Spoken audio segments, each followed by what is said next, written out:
We'll go on the record in the matters 24 CF 62, 24 CF 91, 24 CF 109, 24 CF 248. State of Wisconsin versus Justin Starkey. The state appears through District Attorney Kevin Schmidt in person. We have Justin Starkey appearing in person in custody with counsel Glenn Keene. We're set here today in this matter we had a plea and sentencing in these cases, or just a plea, excuse me, on March 4th, 2025. However, at further note, it was identified that the preliminary hearings in those two cases, 24 CF 109 as well as 24 CF 91, had not been held or have not been waived. In those two matters, we have had either a preliminary hearing or a waiver of preliminary hearing in the 24 CF 62 and 24 CF 248 cases, the two cases that would be dismissed and read in for purposes of sentencing. Therefore, we are back here today to essentially have waivers of preliminary hearings and then to proceed again to essentially go over the plea hearing again to ensure that Mr. Starkey fully understands and fully is aware of what he's pleading to and making a voluntary and intelligent plea in these two cases. Mr. Keene, did you go over with Mr. Starkey what it is to have a preliminary hearing? Yes, Your Honor. We've gone over that in the past, and this morning I went over it before he was brought in with the waiver through the waiver preliminary hearing exam form that I provide to the court. All right, Mr. Starkey, I have in front of me this preliminary hearing waiver or waiver of preliminary hearing. Do you have that in front of you? And I see Mr. Keene has that in front of you. And do you recognize that document? Yes, I do. And is that your signature on the second page? It would be that you didn't sign this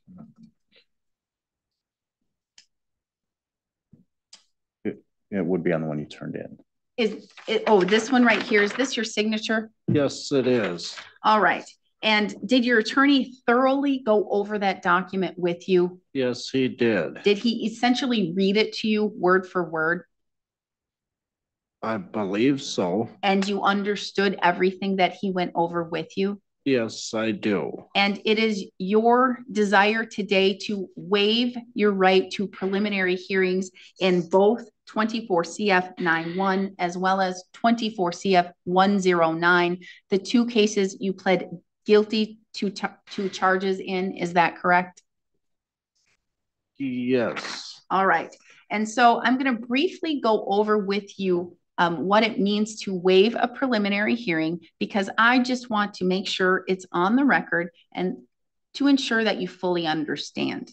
So the burden at a preliminary hearing is on the state to prove a felony was probably committed, and it was probably committed by you in Burnett County.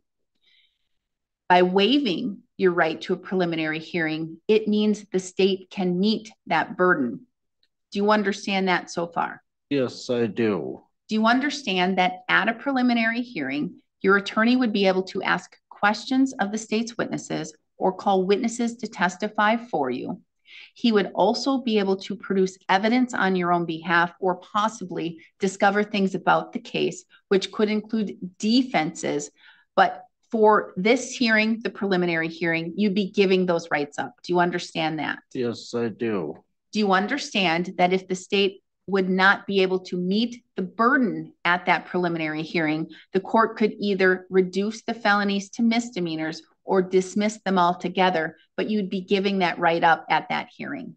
Yes, I do. Do you understand that as a result of waiving the right of preliminary hearing, it means the matters could have went to trial and you had the full right to go to trial on these cases? Do you understand that? Yes, I do. Do you understand that once you give up the right to have that preliminary hearing, it is forever? That means you'll never be able to come back to the court and say, you know what, Judge, I've changed my mind. I want to have that hearing. Do you understand that? Yes, I do. And so you wish to waive your right to a preliminary hearing on both 24 CF 109 and 24 CF 91. Is that correct? Yes. Has anyone made any threats to you? Has anyone threatened anything to you for you to waive the preliminary hearing? No. Has anyone promised you anything for you to waive that preliminary hearing?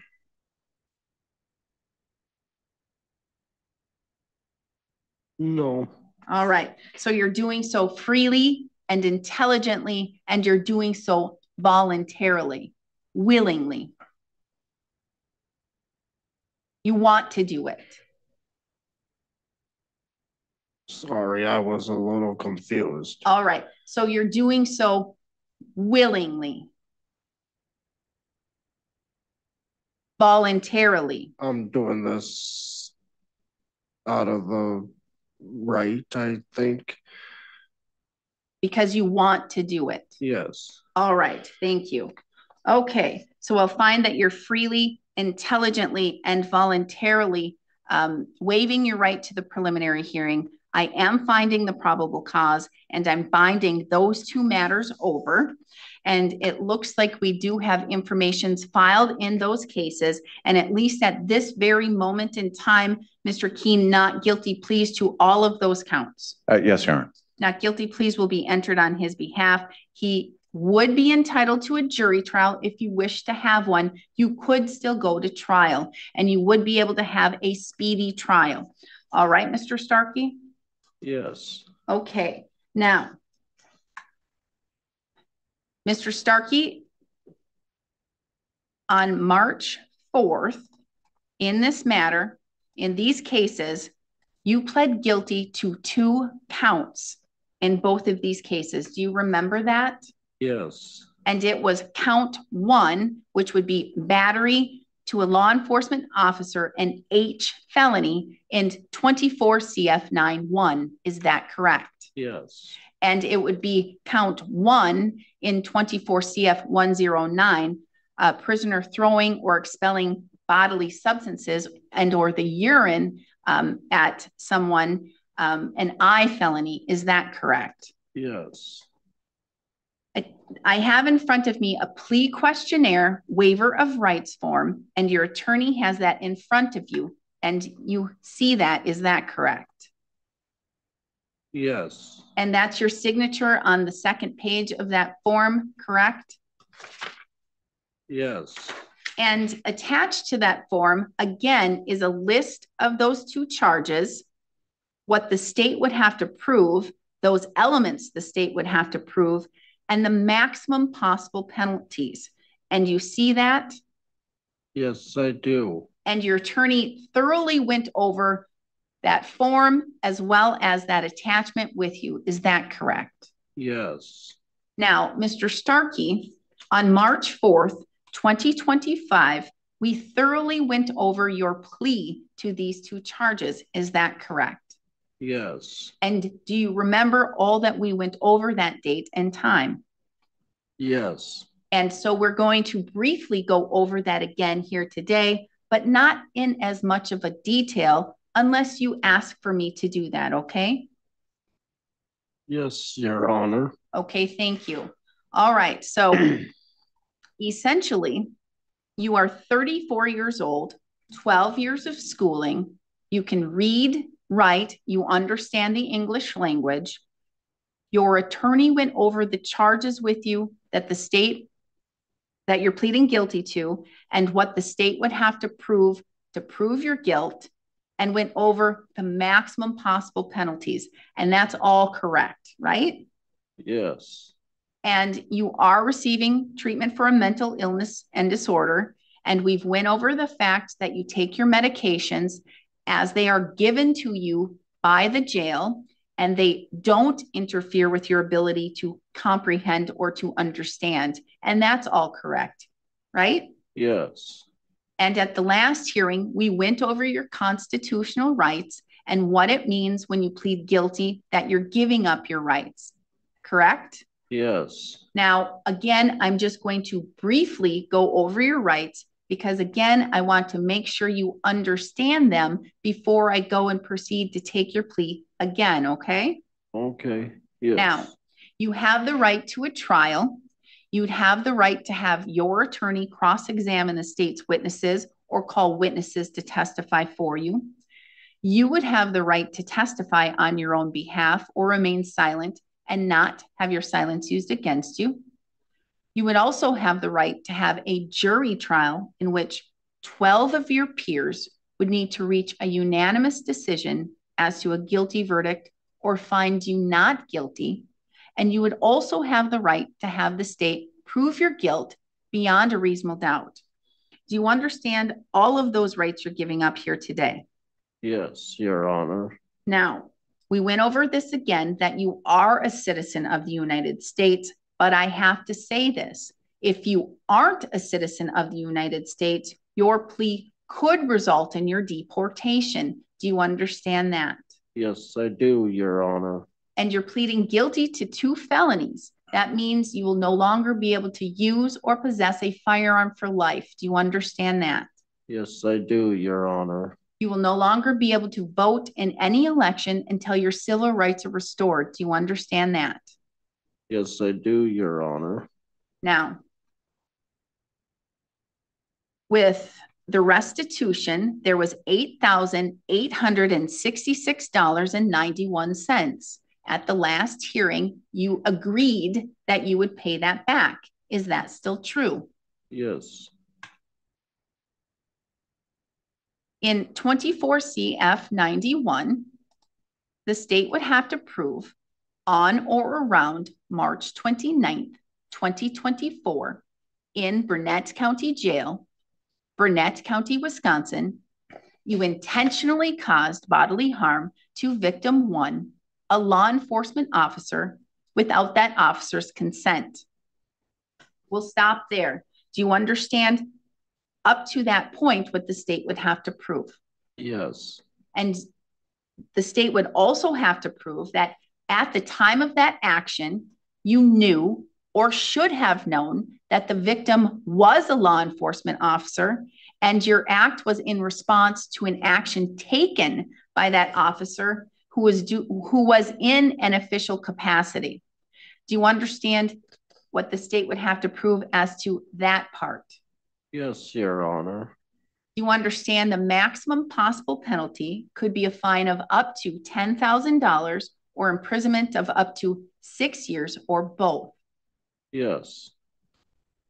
In 24 CF 109, the state would have to prove on or around May 2nd, 2024, as to the throwing and expelling bodily substances, assault by a prisoner, that in the Burnett County Jail, Burnett County, Wisconsin, being a prisoner confined to the jail, you either threw or expelled urine at or towards a corrections deputy.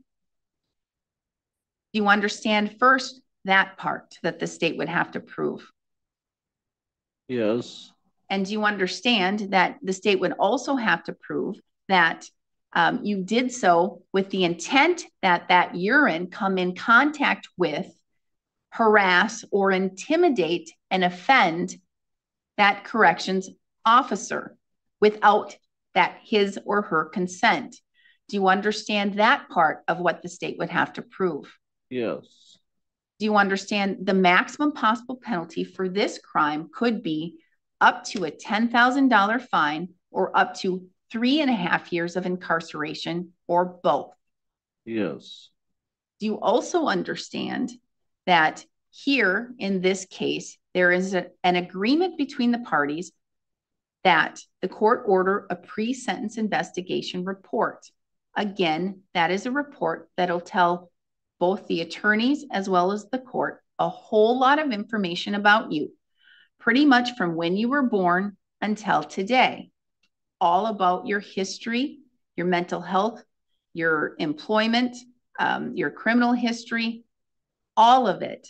And it will provide a recommendation for sentencing from the Department of Corrections standpoint. Now, The agreement is that the state is bound at a cap. They cannot go higher than that recommendation from the Department of Corrections in that report. Do you understand that agreement? Yes. Do you also understand that the court is not bound to follow any recommendation from any party or attorney in this case? Yes. That means I don't have to follow the recommendation in that report. Do you understand that? Yes. I don't have to follow the recommendation of the state. Do you understand that? Yes. And I don't have to follow the recommendation of the defense, your attorney. Do you understand that? Yes. I would be free in my discretion to view the facts of both of these cases, as well as the dismissed and read in counts, the other cases that are dismissed and read in, as well as the information in that report, to sentence you to a sentence that I believe is fair and just. And that could be up to the maximum possible penalty of both of these charges. Do you understand that? Yes. Do you still wish to proceed and enter guilty pleas in these two cases? Yes. Do you have any questions for your attorney or for the court before we proceed? No. Has anyone made any threats to you for you to plead guilty to these two charges? No. Has anyone made any promises to you for you to plead to these two charges? No. You're entering these pleas freely and intelligently, telling me you do fully understand what you're doing here today. Yeah. And voluntarily. You want to do this. I do want to do this. Did you go over the facts of these cases with your attorney? What happened?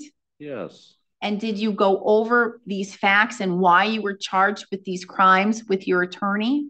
Yes. And did he discuss these cases with you a lot? Yes. And did he discuss with you whether or not he thought you had any defenses? I believe so. And did he discuss with you that you have a right to go to trial if you wish to do so? Yes. Are you satisfied and happy with your attorney? Yes. Mr. Keene, may the court use the probable cause section of the criminal complaint to find a factual basis? Yes, Your Honor. Mr. Starkey, are you admitting here today that you in fact did batter or injure a law enforcement officer? That's what I've heard. And you didn't have consent to do so? No. And are you admitting here today that you in fact did throw or expel urine at a corrections deputy? Yes. And you didn't have consent to do so? No, I did not. All right. Do you have any questions for the court or for your attorney before I proceed? I do not. Okay. Mr. Keene, did you go over the facts alleged in the criminal complaint with Mr. Starkey? Yes, Your Honor. Went through all four of them, and more recently, 24 CF 91 and CF 109, along with, we reviewed them on the 4th as well. All right. And did you go over what the state would have to prove, those elements as they apply to the facts? Yes, Your Honor. Or as the facts apply to the elements, actually? Did you also go over his constitutional rights and what it means by waiving his rights? Yes, Your Honor. And did you go over the strengths and the weaknesses of the cases with Mr. Starkey? Yes, Your Honor. And do you believe he's entering his pleas freely and intelligently and voluntarily here today? Yes, Your Honor. And do you believe he's entering his pleas competently here today? Yes, Your Honor. Do you have any concerns about your client entering his pleas here today? No, Your Honor. All right. Mr. Starkey, one last time, do you have any questions before we proceed and before I have you enter pleas today? No, I do not. I do not have any questions. Then as to count 1 in 24 CF 9-1, battery to a law enforcement officer, and H felony, how do you wish to plead? Guilty. As to count 1 in 24 CF 109, prisoner throwing or expelling bodily substances, and I felony, how do you wish to plead? Guilty. The court will find your pleas of guilt are done knowingly, intelligently, and voluntarily. I'm going to find that you understand your constitutional rights and what it means to waive and give up those rights. I'm going to find a factual basis to accept your pleas of guilt. Based on that, I will find you guilty of those 2 charges. The remaining charges in those cases and the other 2 open cases will be dismissed and read in for purposes of sentencing. A judgment of conviction will be entered today. The court will order a pre-sentence investigation report, long form. Agent does not need to appear, but should be readily available by telephone in case questions arise. The court is again revoking bond. We have set sentencing, and that will remain on the calendar as already previously set. Anything else we need to address here today, Mr. Schmidt? No. Mr. Keene? No, Your Honor. All right. Then he may be sent back to Polk County so he can face his revocation there and whatever's going to happen there. And then once we determine what's going to happen there, we'll figure out sentencing and how that'll come into play.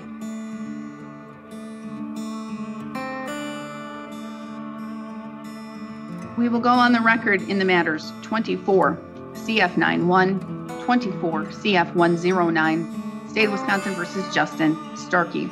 The state appears through District Attorney Kevin Schmidt in person. We have Mr. Starkey appearing in person in custody with counsel Glenn Keene. We're set today in this matter for the sentencing portion of these cases. Mr.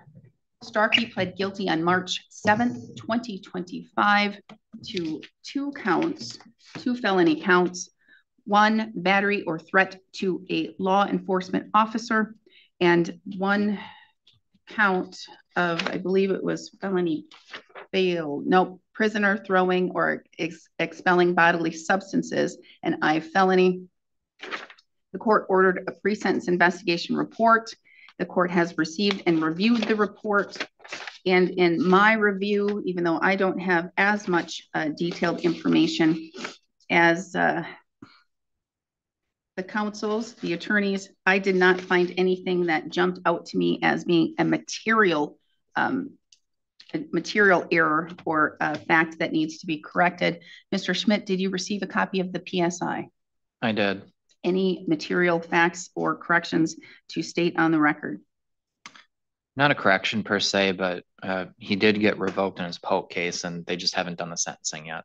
All right. And do you know if that matter is currently scheduled for sentencing? It was scheduled for sentencing yesterday, but Mr. Starkey didn't have an attorney. I didn't see when they pushed it out to. All right. Yeah, I can answer it. Scheduled for the 6th, and I work with the public defender because they'd appointed me, but I hadn't got the appointment, so I'll be representing them that as well. Okay, excellent. Thank you. And we are in victims' rights compliance, correct? Yes. Ms. Bauer, victims' rights coordinator, are we going to have any victim impact statements today? Yes, you are. How many? 1. Just 1. Mr. Keene, did you receive a copy of that PSI report? Yes, Your Honor, and I'm not noting any material errors either. Okay, and did you go over that report with Mr. Starkey? Yes, Your Honor. Did you thoroughly go over it with him? I had a limited time because we had a phone disconnection, but I went over the main points and the recommendations. All right, and so you went over the bulk of the main information to ensure that he can review if there are any errors? Yes, Your Honor. Okay. We will begin with the victim impact statement. The victim may come forward, have a seat at the black bench. Victim may state their name if they wish, or simply the initials. Yes. And if you are going to read something, please make sure that you read it slow, you enunciate your words. The court reporter needs to take everything down accurately, okay? My name is Jan Lodermeyer. You can sit if you wish, or you can stand, whatever you prefer. Last name is Lodermeier. Currently, I'm 911 dispatcher for Burnett County. First of all, I want to thank the court for giving me this opportunity.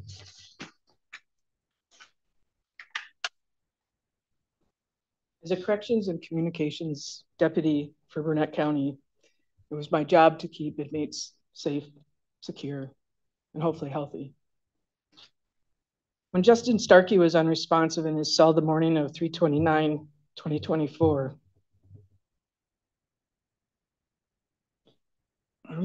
sorry.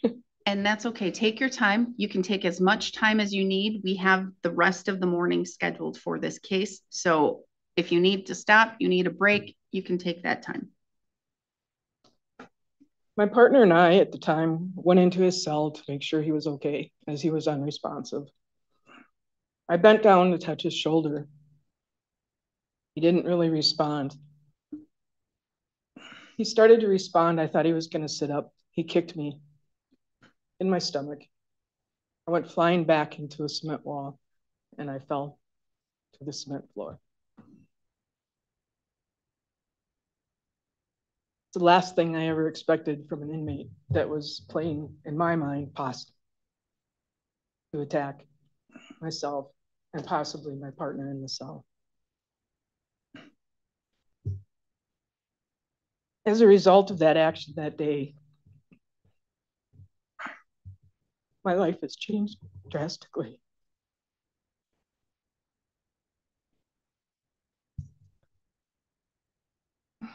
There's things I can no longer do.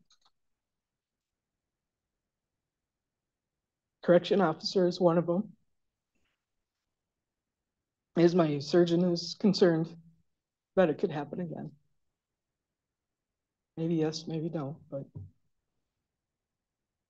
after 15 months, the doctors tell me I'm as healed as I'm gonna be, which means constant pain, constant numbness, and sometimes tingling down my legs.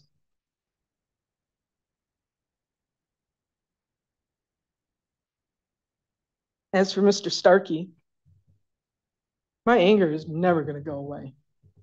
I am not a vindictive person. But honestly, I hate that man for what he has done to me. And I'm just going to say, I appreciate your emotion. This is not a time to. I know. That's all I'm going to say. That's all I'm going to say about that. Okay. I am no longer a corrections communications officer, deputy.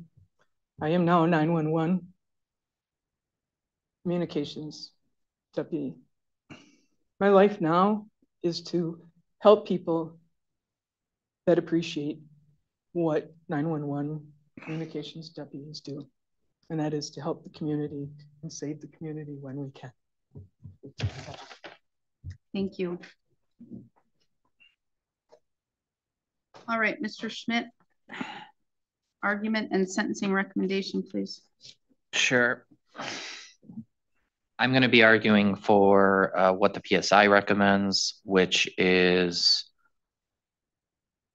2 years initial confinement. Let me just make sure I say it accurate. 2 years initial confinement, 3 years extended supervision on the battery, and 1 year jail consecutive to it on the other count. So effectively, the 1 year jail gets converted into a prison sentence by way of Wisconsin statute. Mr. Starkey has 338 days credit per the jail.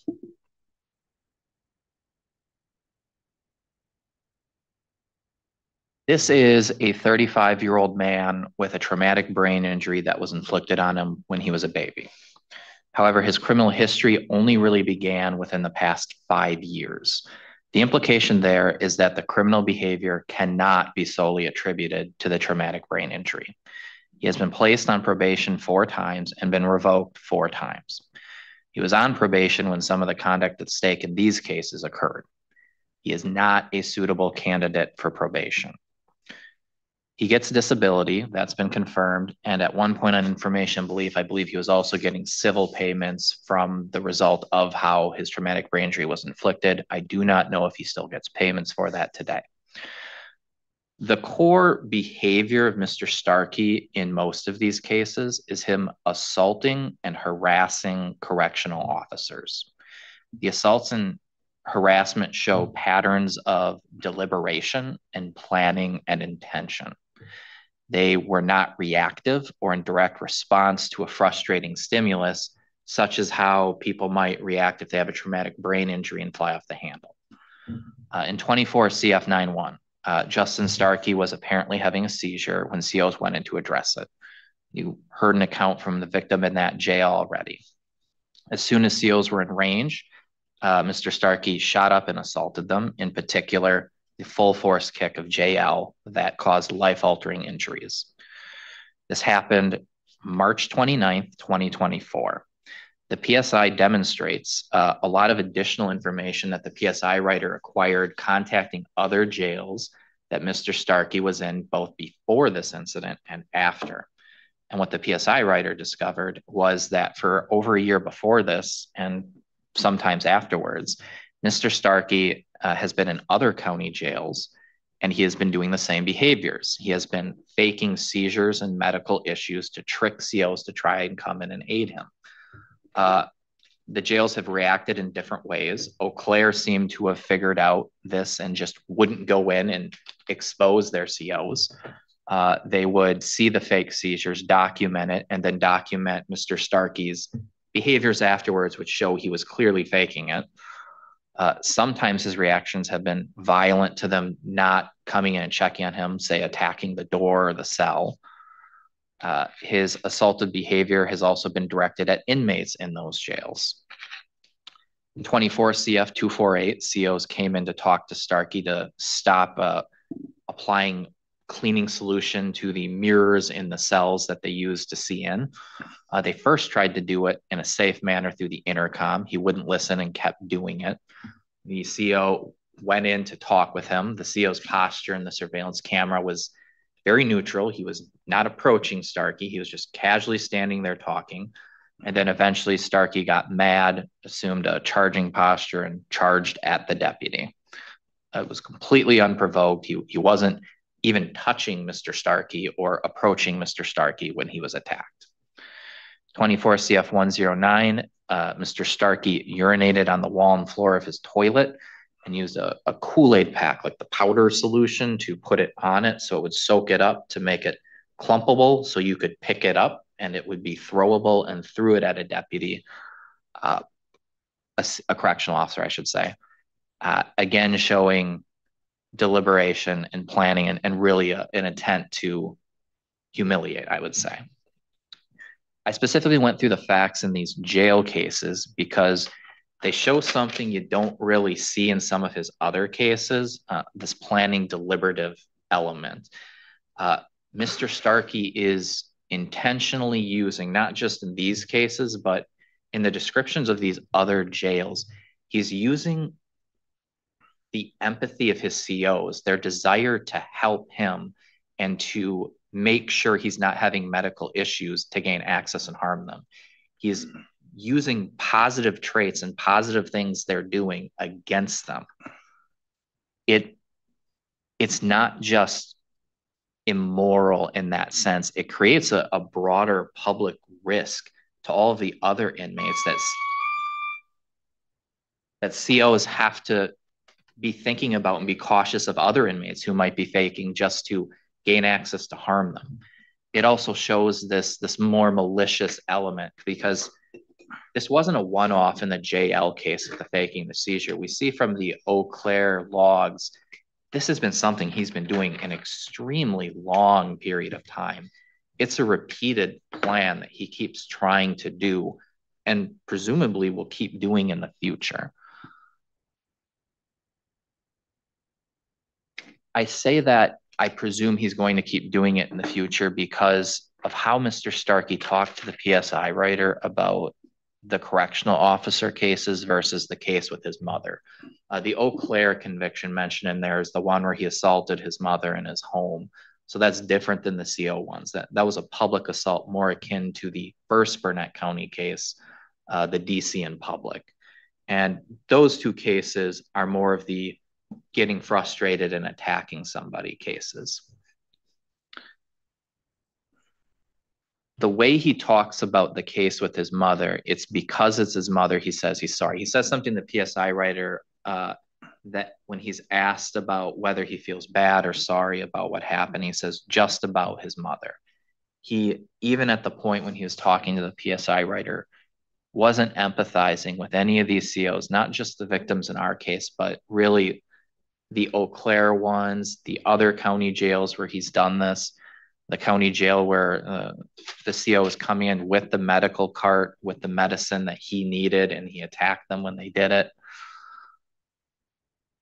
So what am I highlighting? So I've already indicated we have to start first with considering probation. The statute requires that it should be rejected out of hand because of the failures on probation, because two of his recent convictions involved assaults in public in the community, the DC in Burnett, the Eau Claire incident with his mother. The fact he's a danger in the jail to correctional officers itself is also indicative. He can't be treated in the community. That's indicative he needs a higher level of confinement. And that would be the Wisconsin state prison system. They have much better resources. They can have a better documented file and establish easier to use protocols than the county jails he's bouncing to and forth from Polk to Burnett to Eau Claire, and better establish a protocol where Mr. Starkey cannot harm officers, correctional officers. So that brings us to McCleary. Gravity offense, protection of the public, rehabilitative needs of the offender. The gravity of the offense is severe because of the maliciousness of what's happening here and because of the pattern that can be traced back into 2023 and also forward a bit as well of really just wanting to attack these jailers. If you look at what is the intent, what is the impetus of why he's doing this, it's not, these are not contacts where the COs are initiating contact with him. He's initiating contact with them by faking medical issues or deliberately doing something he's told not to do. He's seeking provocation. He's seeking physical contact. And as a result, he's harming COs. He's humiliating them. He's caused an injury to one CO that has prevented her from being a CO. That Mr. Starkey has robbed from the county somebody who's extremely talented and experienced in that role forever. We can still keep her in another role, but losing her as a correctional officer is a huge blow to our county. We're constantly trying to recruit new correctional officers because that's a hard position to get people and find people who can do it. And Mr. Starkey exacerbates a real public problem. And that's indicative of a higher gravity offense and also the nature of the injury. We need to be able to protect our correctional officers. And I think that through the gravity of the offense, through McCleary is the way we address that. Because there are not special rules for the police or for correctional officers where people can swear at them or be mean to them or throw urine at them or assault them, and they can't for the public. The COs and the deputies are also the public because they're also people, and they deserve the same respect. And they deserve the same respect for their personhood and their bodily autonomy as anybody else. Protection of the public is odd here because, like I said, most people don't think of correctional officers or police officers as the public, but they are in the sense of how that term is used. When you have an individual who's incarcerated, the public that we're seeking to protect in this case is the correctional officers. But there is also the broader public who's at danger with Mr. Starkey. One of the read-ins, the case that caused him to come into our jail to begin with, was him being public and threatening a woman who, again, was just trying to help him. With the failures on probation, with him assaulting people in public, trying to help them, with him assaulting correctional officers who really just, their main goal is to have a neutral, safe environment for all the inmates and themselves to keep everybody happy. They're not going in there and picking fights. And his disruption of peace, both in the community and the jail, indicates a strong need to protect the public that I think prison is necessary.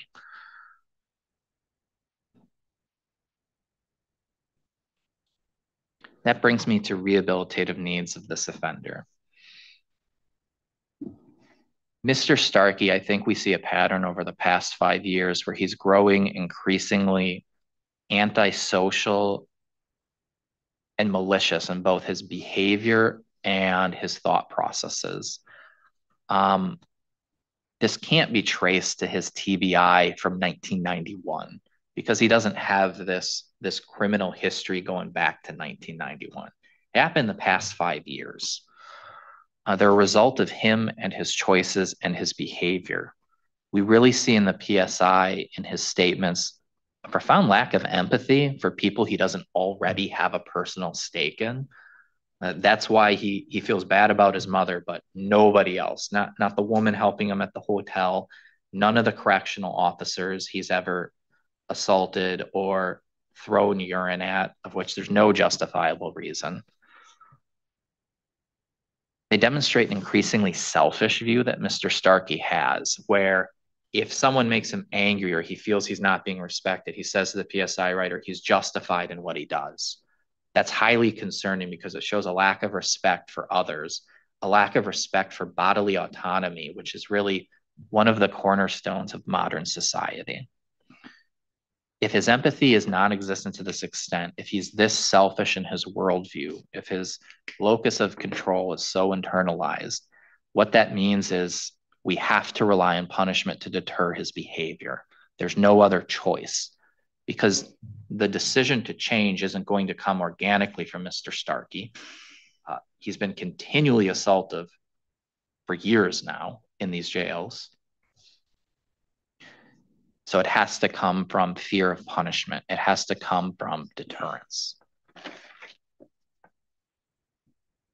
If we don't address punishment through the criminal justice system in that manner, my big concern with the implications of how Mr. Starkey talks about his TBI and his ADHD is he's going to come to the conclusion that so long as he ties things back to that or medical issues and he doesn't get punished, then it's going to reinforce the behavior.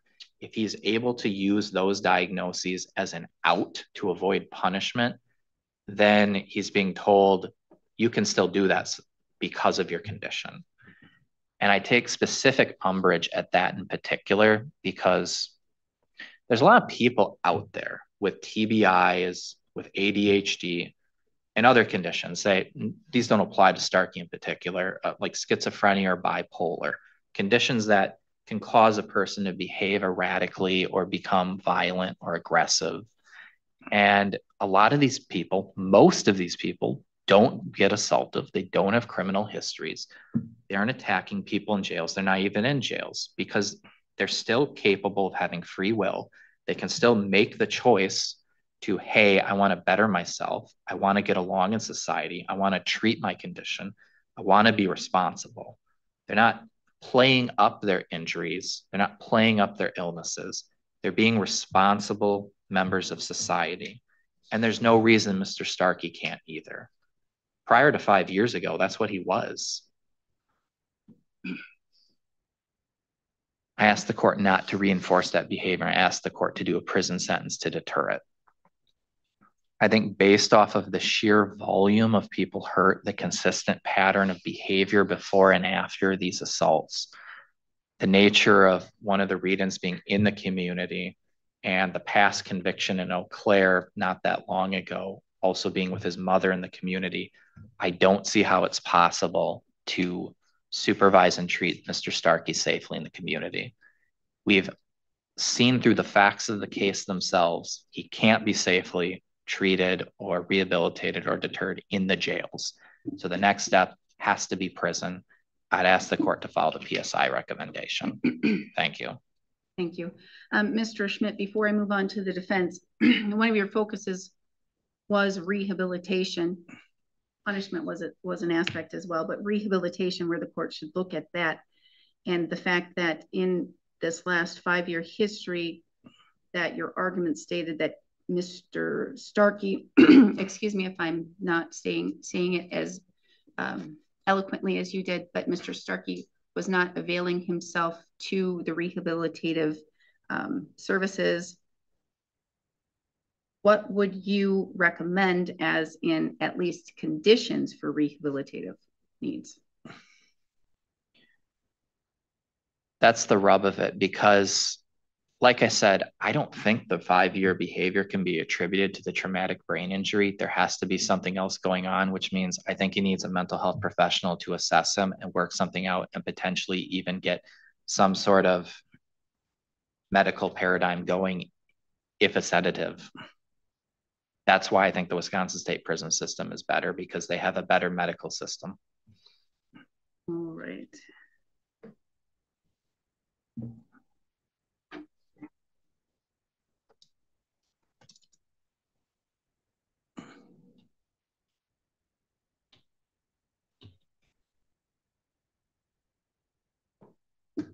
Mr. Keene. Well, Your Honor, first, acknowledge Dispatcher Lodemeyer's statement. It's powerful and sad, and no matter what you decide today, unfortunately, we can't go back to that time. Mr. Starkey can't go back to it and undo it. And I'm sure that I presume the deputy dispatcher appreciates the support by many members of the local law enforcement, because in a department the size of Burnett County, that's a fair share of the number of officers who could be on the street. So now moving to a little to the fact of the matter here, but I want to acknowledge that first. Not going to deny that it's a serious offense. Dispatcher Lodemeyer has had a change in her career. I read her statement talking about losing her ability to golf. And to say that isn't a severe and a lifetime consequence would be, trying to make a mockery of things today. And I'm not going to do that. And I certainly don't agree with the idea that, yes, law enforcement is by nature a dangerous job, because law enforcement officers are called to deal with people when things are at their worst. And in a correctional setting, the correctional deputies are there for people who have either been convicted or being charged with criminal acts in the community that often involve violence and or substance abuse and mental health issues. That said, I would never try and say that's like a mitigating factor, because, well, that's part of their job, because, if we believe that, then trying to find anyone to be a correctional officer if they don't feel support is going to be harder than it already is. But the question you have, and the one I thought of, and the one the DA has thought of, is what should happen to Mr. Starkey from here on out. And if you look at his record from 2021, February 2021, so we're looking at a little over a 4-year period. We're looking at a time in Mr. Starkey's life where he's been, kicked out of his home, homeless for part of it, wandering around, in jail most of that time. The last time he was out of jail, I represented him on the probation revocation hearing where he got out. He was put in a hotel for a couple of days. And unfortunately for him, trying to get assistance and getting back to housing, because he'd been in custody so long, it was hard to do. And he wasn't able to avail himself of Burnett County's ADRC service because prior to incarceration, his last residence was another county and he'd have to apply there. So I'm not going to argue for straight probation either, because I don't think that the court would treat that seriously. My issue is that, because I've seen this here, with the DA's recommendation and in Sawyer County, one of the issues we have is we have mental health care issues. I'm not talking just about TBI, because the DA's point out that for just TBI, you'd have a longer history or it wouldn't happen at all. But there's certainly some mental health issues that Mr. Starkey's been facing, and something obviously has increased them. But over the past several years, I mean, he had several competency reports because 3 different attorneys, 3 different counties thought something was up. And the competency barrier is fairly low. It's just whether he understands the charges. And then, if you're looking at, mental defect or illness, the standard for that is a fairly tough road to meet. He's in between, I would say. Not in between those, but in between a regular functioning person and someone whose mental illnesses are such that a mental defect defense would be in order. If you look at what's happened over the past 4 years, the vast majority of the time he's been in jail. When he's been out, he hasn't really had much for services or time. And, his relationship with his mother was, damaged, obviously, for the Eau Claire case, and she chose not to participate in this hearing. So the state's effort here is to suggest that prison is the place where you can get services. And I think we're sort of doing correction officers, along with Mr. Starkey, a disservice, because we're trying to move along mental health services. You're using prison as a place to provide services that are probably more appropriate in other locations.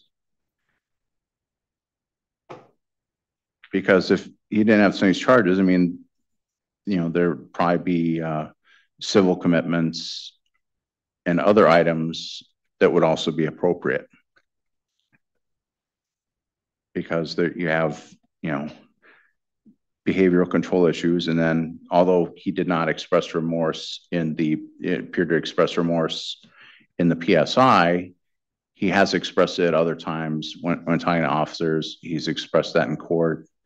He's expressed that in other situations. So I don't think characterizing him as a remorseless man is there. But, Mr. Starkey's a man whose mood changes, because it's talking about being cooperative some days, not so cooperative other days. Your impression of him probably depends on whether you see him on a good day or a bad day. So I think when you look at the rehabilitative needs, I don't think that a prison sentence is necessarily going to accomplish that, because Mr. Starkey has been in jail for most of the past 4 years, bouncing back and forth. And then when he's out on the streets, he's, hasn't had a lot of the services. The PSI said that he hadn't had really much for mental health care in the past 4 years. So the question is how to deal with it. And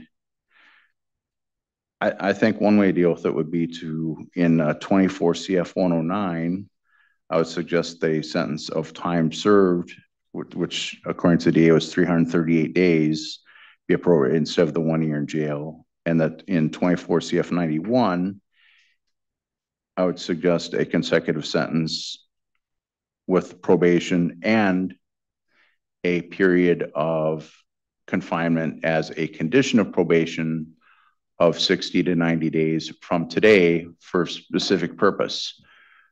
So probation can identify places for Mr. Starkey to receive, get some evaluations, mental health evaluations, whether he needs a inpatient stay at a mental health facility or some other resource, to allow time for that to happen. And because again, the thing that's startling to me is when I look at it, I mean, other than the harm to Deputy Lodemeyer, which I'm not going to at any point minimize, because that's the worst consequence of the case, because, regardless of what you decide, Mr. Starkey will presumably get out of jail or prison. But unfortunately for Deputy Lodemeyer, that's, lifetime consequences. But in terms of Mr. Starkey, like the last time he got out, he was on a street hotel for a few days.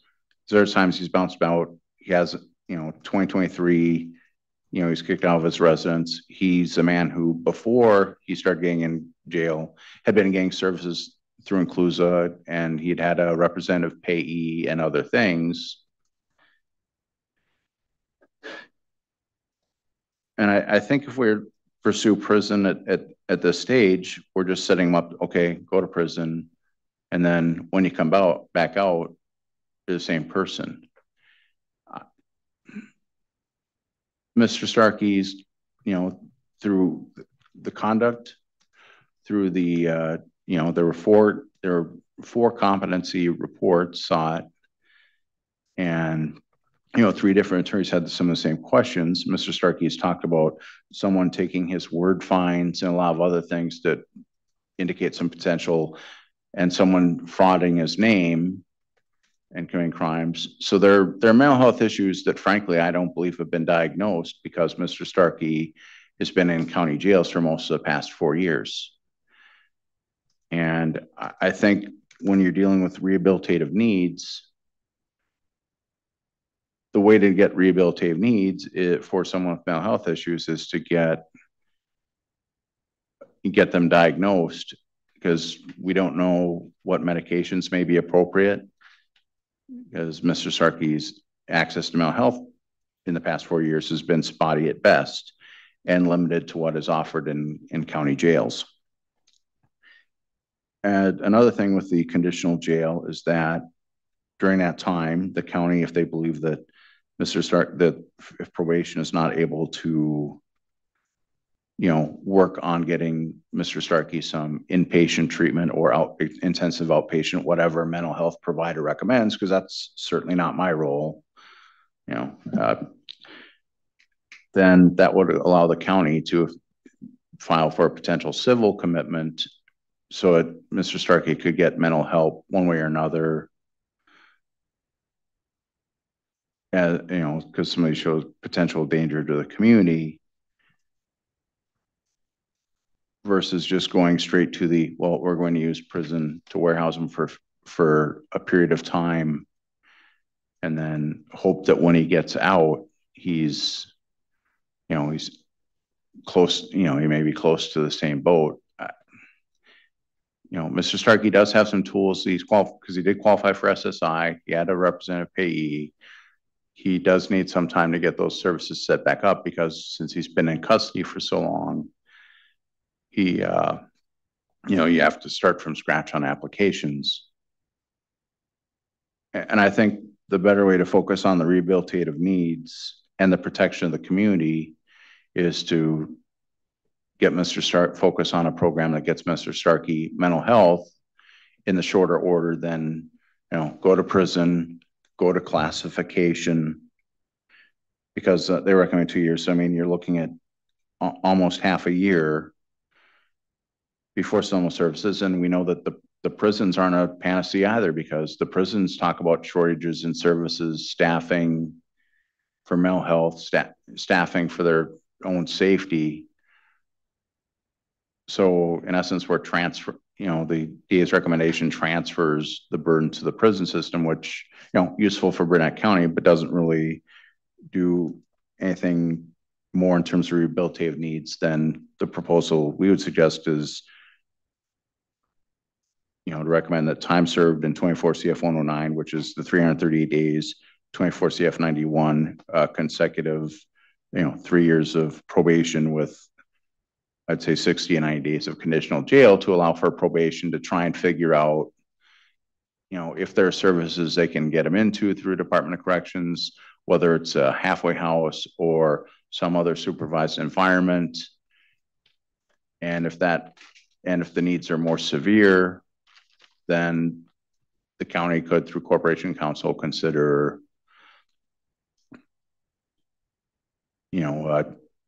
a mental health evaluation or hold versus just hoping that we make the problem go away by prison. Now, regarding protection of the community, and I will include the jail staff and I'll include the correctional officers in the Wisconsin State Prison System, focusing on the mental health treatment to deal with whatever Mr. Starkey's issues may be that go beyond TBI would probably do more to protect the community than just, go to prison for a few years and hope that they can provide you resources you haven't been provided in the past 4 years. Because Mr. Starkey is, like I said, he hasn't had them for the past 4 years. A supervised placement with mental health services would probably do more to protect the community than just make him the problem of the Wisconsin State prison system. So with that in mind, like I said, I'm not suggesting a pure probation. Suggest that the 24 CF 109, I think our argument would be treat that as, use that for the time he spent in jail.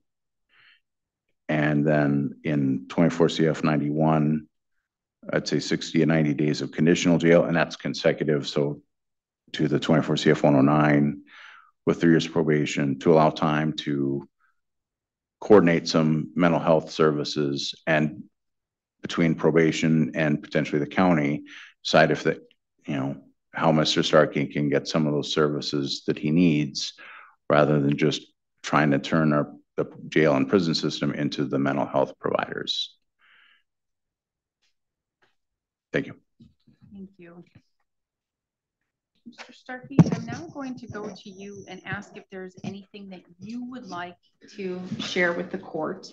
And you can fill the court in with anything that you think that was missing with either attorney's arguments or anything that you think was missing from this PSI packet, anything that you think that you may have forgotten or didn't recall to tell that PSI author, or anything with regards to any remorse or any other thing with any of these cases.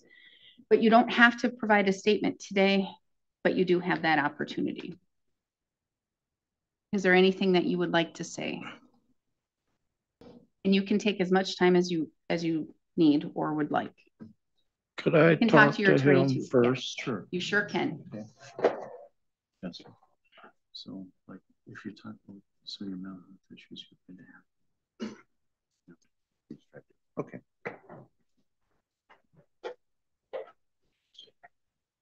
All right, Mr. Starkey. With the officer that I kicked, I'm very sorry that I did that. I didn't mean to do it. Right after I did that, when I got put in one of those single pods, I actually cried really hard. And I feel really horrible for that. When I cried really hard, I was looking up and I poured my whole bottle of soap all over myself, still with my clothes on. Because I did that to a woman officer. I did not mean to do that, so I'm sorry if she is still here. And with any of my mom's cases, I've already said sorry to her. So that's pretty much it.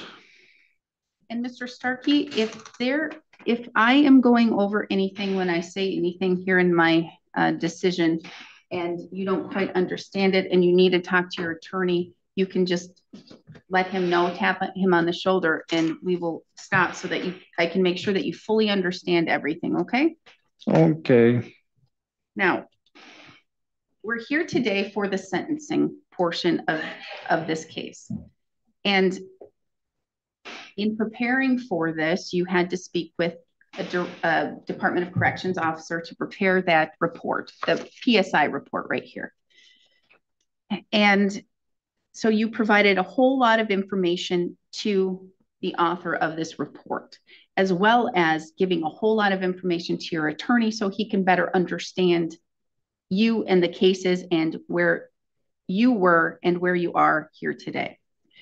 Now, in sentencing an individual, a person in front of the court has to look at certain factors. I have to look at first the nature and the gravity of the offense. How serious is this case and the other matters related that may have been dismissed and read in, those other cases that you may not have been convicted of any charges, but they are a part of this matter. The court also has to look at the defendant, your character, your past criminal record, and your needs for rehabilitation, if there are any services that could better help you or help you fit into the community and not be a danger or a risk. The court also has to look at needing to protect the public.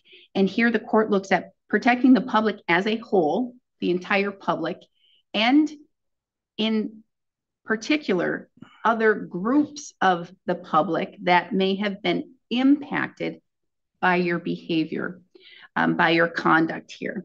And in this particular case, it would be not only this case, but the other corresponding cases and other cases that you've been convicted of that the court reviews would be those jail-related cases with the correctional officers or other law enforcement officers.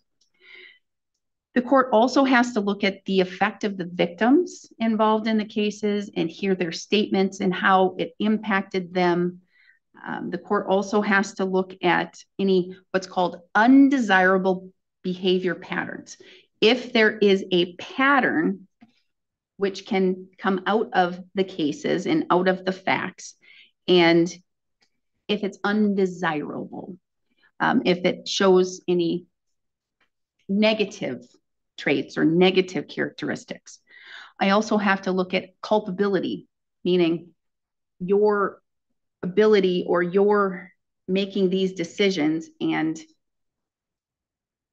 your guilt, if there was any intent, deliberation, planning, maliciousness, those types of things. I look at your education and your history, which would include that TBI, that traumatic brain injury, and any other mental health conditions that may have already been diagnosed, as well as the other medical conditions such as your ADHD. I have to look at deterrence, and deterrence means to try and stop others from doing something. And that would be the general deterrence, stop other people from committing similar crimes or crimes of this nature, and specific deterrence, meaning to deter you, to try and stop you from committing these types of crimes in the future. And the court also needs to first look at probation. And Mr. Schmidt, the district attorney, went over that in his argument, that I am directed by my higher courts to first look at probation unless confinement is necessary to protect the public from further criminal activity from you, the defendant, unless you need correctional treatment because any types of treatments or other services outside of the correctional institution has not yet been successful or been sought after, or if probation would unduly depreciate the seriousness of the offense, of the crimes here. When I'm looking at this case, I look at the matter of all of the charges in all of these cases together. And you had multiple cases. I believe there were 4 cases that were in front of this court that you were engaging in litigation. All right. And in looking at these cases and in adding the maximum possible penalty, if you were to go to trial on each of those cases, and if you were convicted on each of those charges in those cases, the maximum possible penalty that you would face would be,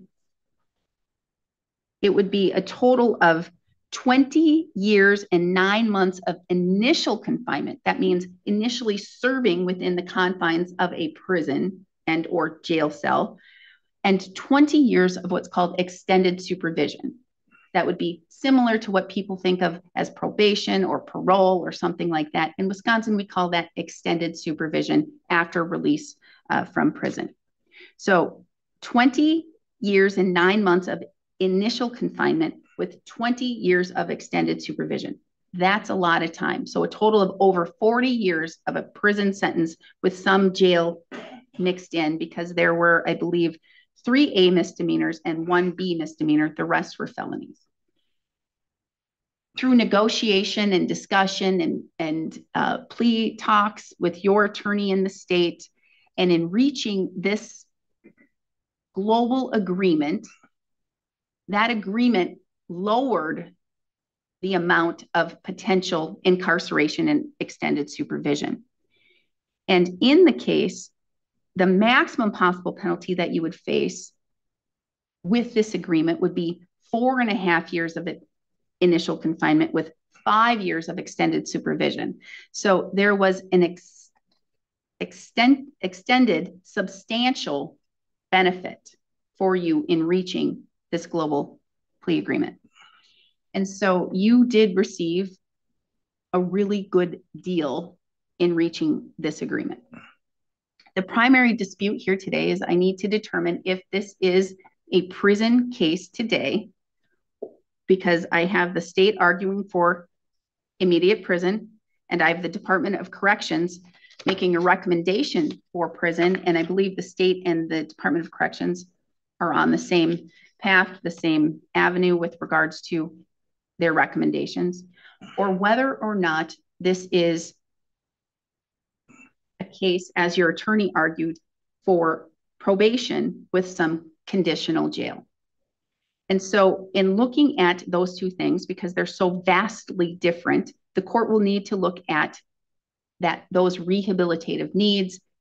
And quite honestly, the most serious here, this is a serious offense, everybody acknowledges that, but the protection of the public. And what can the court do to try and ensure the protection of the public? I can't guarantee protection of the public, but I can try and ensure to the best of the sentence's ability for public protection. So that is where the court is looking at here. Now, I did review very thoroughly your pre-sentence investigation report. And as argued by the district attorney, your criminal career, your criminal charges and convictions are not very lengthy with regards to your history, just in the past 5 years or so. You are 34 years old, so that would mean they started around when you were 29 years old. And what happened at that time, the court is unsure, and I'm not even sure if your attorney is aware, or even if you are aware of what may have happened or why you have may have went down this other path. Because from the time you suffered the TBI, and that is indicated from 1991, when you were approximately 6 months old, you had that head injury. And from the time that you were a baby until the time you were 29, although you were suffering from some disabilities and suffering from some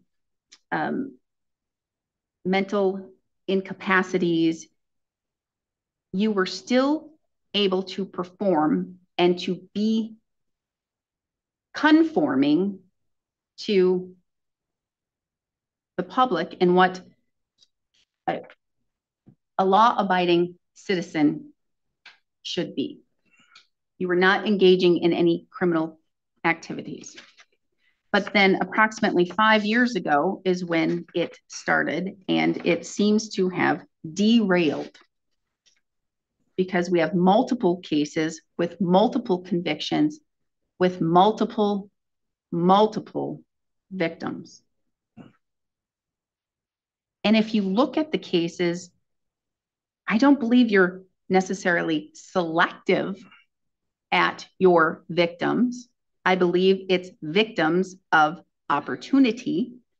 And it would not matter because it looks like you have individuals that you know, individuals that you don't know, people that you may be close with, like your mother, or people who may have authority over you or have the ability to enforce authority to you.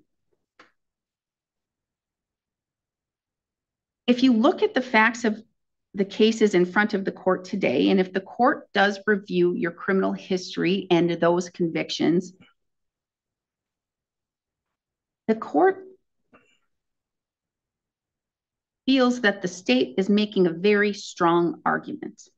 The facts play out as the state has argued, that in your conduct and your behavior that harms and hurts individuals, it has been deliberate, it has been planned, there is intent to do harm or intent to be in a position where you could cause harm. And it is apparent with some of these victims being individuals who, as the state has said, has shown empathy to you, has tried to ensure that you are not in harm's way, that you are not injured, that you are not at risk. And when they come and assist you, you hurt them.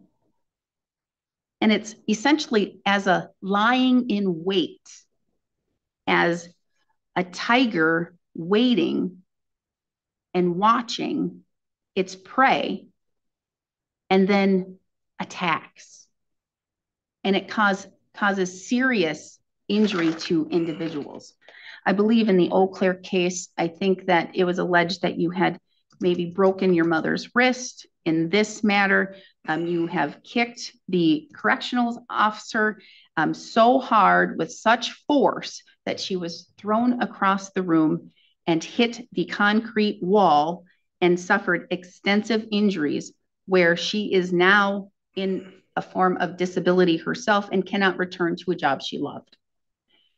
And now she is in another position she likes and is doing and is helping people, but that is not the career that she had wished to be a part of.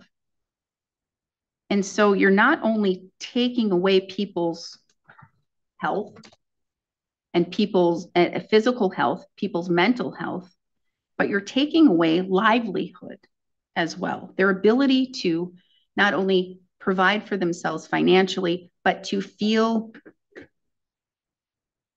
fulfillment in what they may have been doing as a career. And that's where it becomes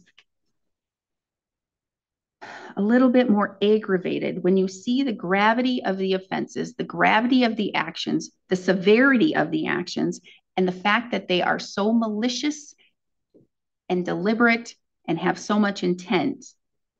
And there is a pattern that this is what you do. Again, a tiger lying in wait for its prey.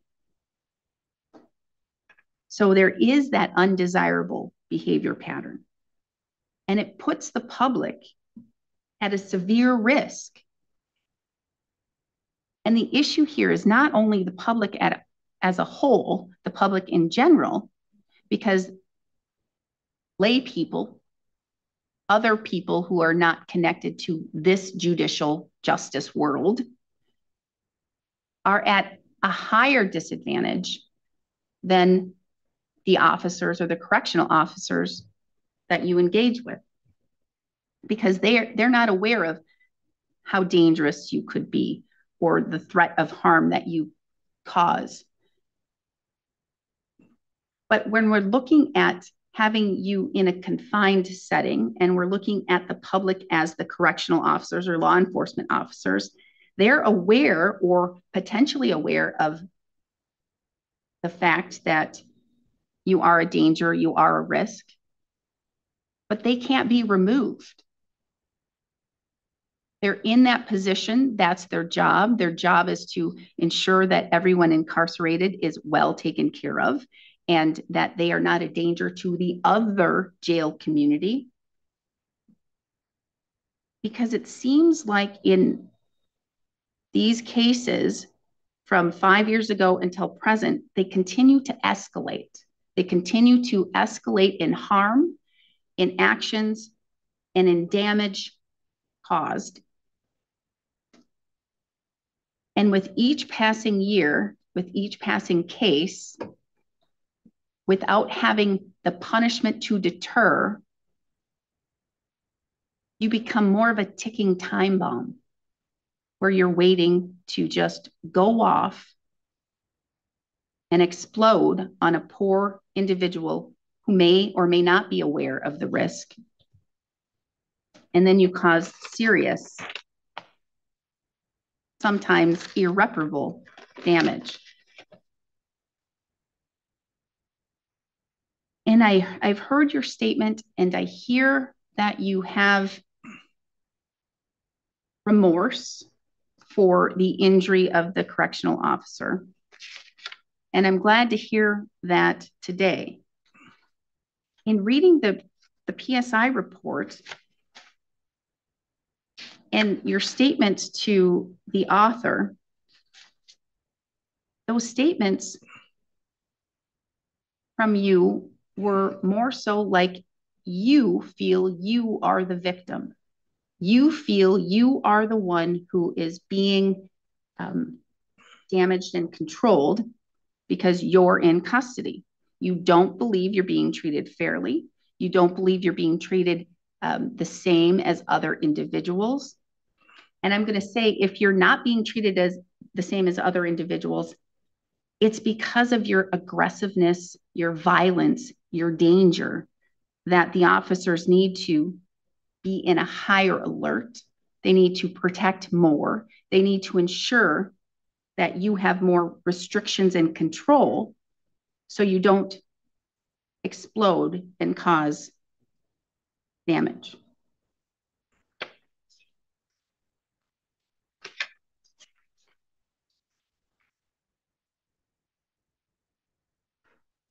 In cases where a court sentences, I have to look at the least amount of incarceration to accomplish the goals of the sentence and to ensure that there will be compliance. And so I have to look at the minimum amount of jail time or incarceration to protect the public while looking at the gravity of the offense and the rehabilitative needs. The court also, in some cases, looks at punishment, and punishment is a factor, especially when we have this progressive history of increased aggravated actions and conduct towards helpless, sometimes helpless individuals or clueless individuals, and even towards, as I stated, the correctional officers who may be aware of or should be aware of the extent of your violence. The court can't get around the fact that you are an extreme safety risk, and the number one goal here is to protect the public. I need to protect the public, and I need to do so in the minimum amount of time which would be consistent with those factors and the needs of the defendant. I do recognize and understand that there are rehabilitative needs and that there could be other mental illnesses or disorders, as your attorney is arguing and stating, and the fact that there should be a mental health evaluation because there could be a need or a potential need for medical treatment.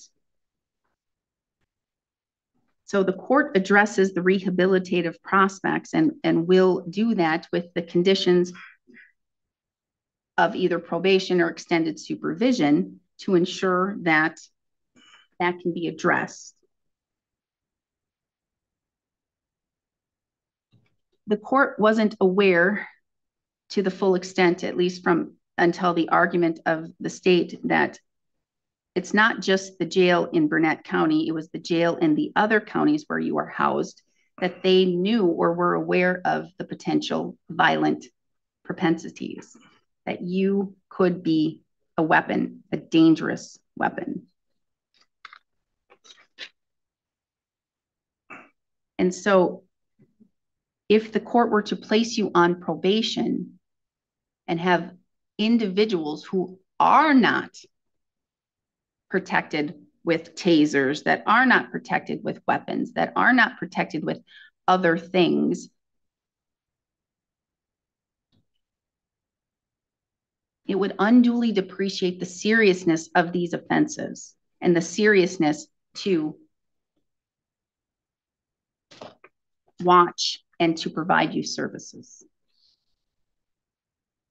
It would be sending out a lion in a chicken coop. So based upon the seriousness of the offenses and the fact that they continue to get more aggravated and they continue to cause more and more harm to the victims, incarceration in prison is the only sentence that the court finds to be appropriate. Because again, it would not only unduly depreciate the seriousness of all of the offenses, the court would not be in a position to protect the public if you were not confined. And the fact that correctional institutions can provide you with treatment and or services before you are released. Your attorney made a statement that everybody would be, if you're sent to prison, that everybody would be just hoping the problem would go away. No one's hoping that. No one believes that that is even a possibility. That is not the purpose of prison. The purpose of prison is punishment, and the purpose of prison is to ensure that the public is protected for that ability, or protected for that amount of time to a high ability for the time that the defendant is incarcerated. That's the goal of prison. Rehabilitation is a goal of prison, but it's not hoping the problems go away or hoping that the defendant gets quote unquote fixed or cured. That doesn't happen. A person can change, a person can make changes in their lives, and they can do so while in prison, but that has to be a conscious choice. The person has to be making the steps while in prison to do that and doing the classes in prison to make sure that that can occur. With each of the charges, the court is only going to assess $250, the DNA surcharge. You have $500 posted, and that will go towards the surcharges. I'm waiving the rest of the court costs and fees. Your ability to pay is very little. You're on SSDI, but you would need to reapply once you are out of custody and out of incarceration. So I'm waiving the rest of the court costs and fees and only doing the mandatory DNA surcharges. With regards to 24 CF91, which is battery or threat to a law enforcement officer, a class H felony, the court believes that that is a very serious offense and it caused serious injury and an impact on the victim. And the court needs to not only deter you specifically from engaging in this type of conduct and behavior while incarcerated at any point in your life, if ever again, and also has to generally deter the public from this behavior, because correctional officers are doing their job.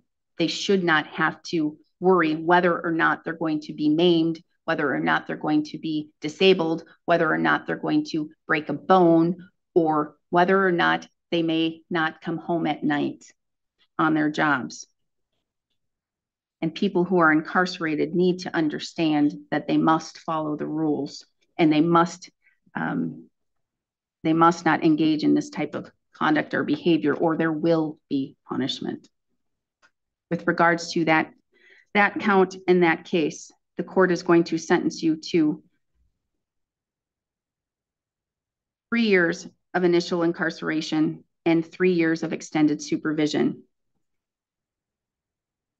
With regards to 24 CF 109, which is throwing or expelling bodily fluid or substances, a Class I felony, the court is going to sentence you to 1.5 years of initial confinement and 2 years of extended supervision. They will be consecutive to each other and consecutive to all other cases in all other counties or jurisdictions. The escalation in conduct and behavior, the escalation in the damage and injuries to the victims makes this case extremely serious, not only to you, the defendant in these cases, but to the public as a whole, to ensure that there is at least deterrence factors. Conditions on extended supervision: absolute sobriety, no use or possession of any illegal drugs, substances, or paraphernalia. A mental health evaluation, which would include the MMPI-3 test and or any other similar evaluative test as your agent would deem appropriate and to your comprehensive level. The court will order that you have a psychiatric evaluation and exam, and if prescribed medications, you take them as prescribed. You follow all recommendations of both of those evaluations. I said absolute sobriety. No contact with Burnett County Government Center unless it has court-related matters or you have other county business. No contact with the victims or their residences or their employment.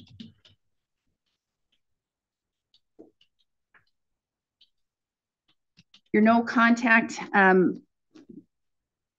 will be able to be reviewed at any probation review hearing upon request of yourself through your agent.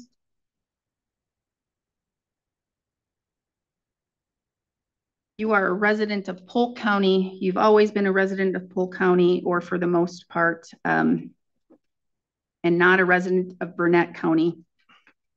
So this should not impede your ability to travel. You were to have no contact with Burnett County except traveling through.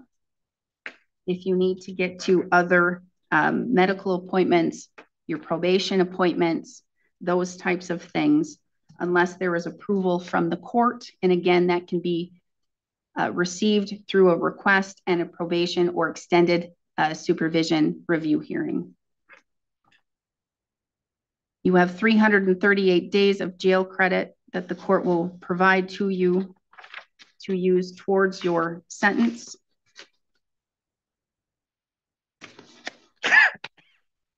As to your mother, I don't have to provide that no contact. That is something for the Eau Claire matter and her desire to have contact with you.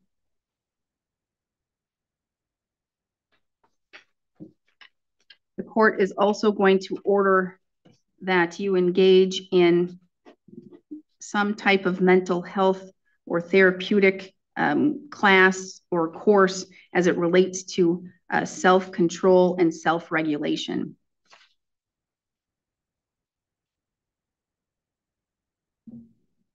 The court believes that this sentence is not only necessary, but it's imperative to assure the public is protected because you continue to be risky and violent and engage in escalating criminal behavior and contact with victims.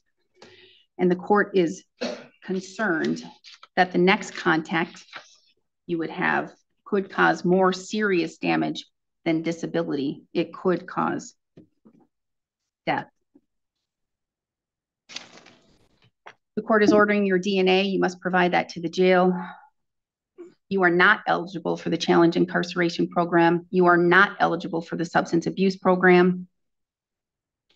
You have 20 days to appeal. Should you fail to appeal within 20 days, you do lose that right.